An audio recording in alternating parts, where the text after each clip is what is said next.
rồi sẽ trôi về đâu. Cát bụi về với cát bụi, tình về với tình. Cuộc đời này ân tình nào ở lại, mấy ai giữ, mấy ai đi rồi quay về. Có nghĩa gì đâu những xót xa này, khi lòng người vẫn còn nhiều gian dối. Thấu hiểu rồi ta mỉm cười chấp nhận.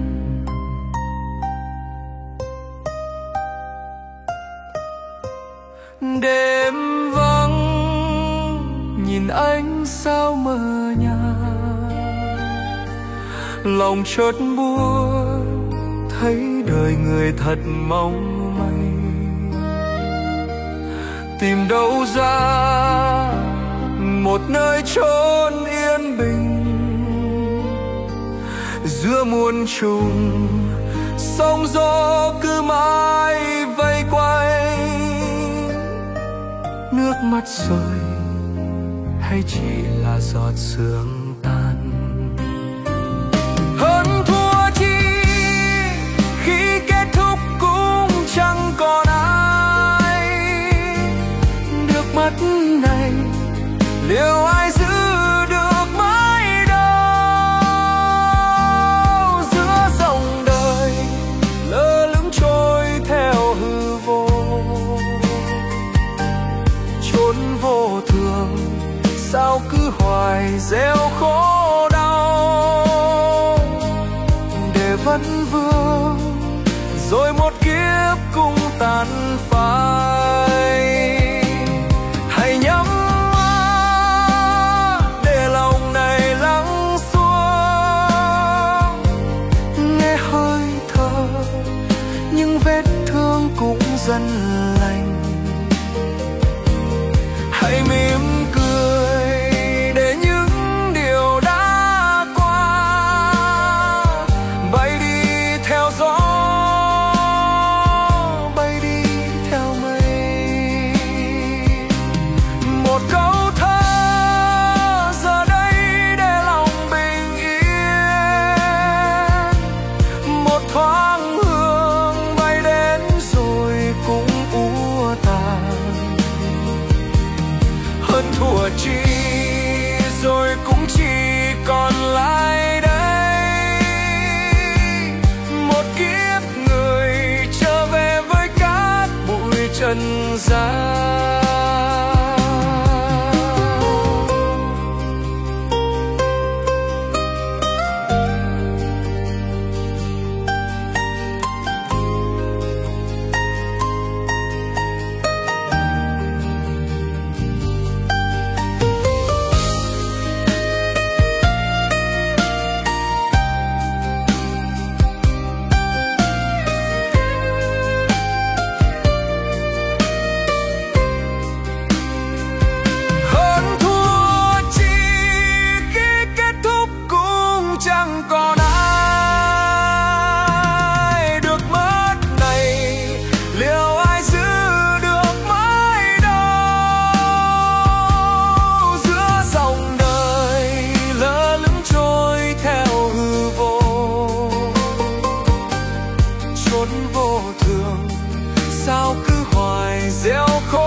hơn thua chi, rồi cũng chỉ còn lại đây một kiếp người trở về với cao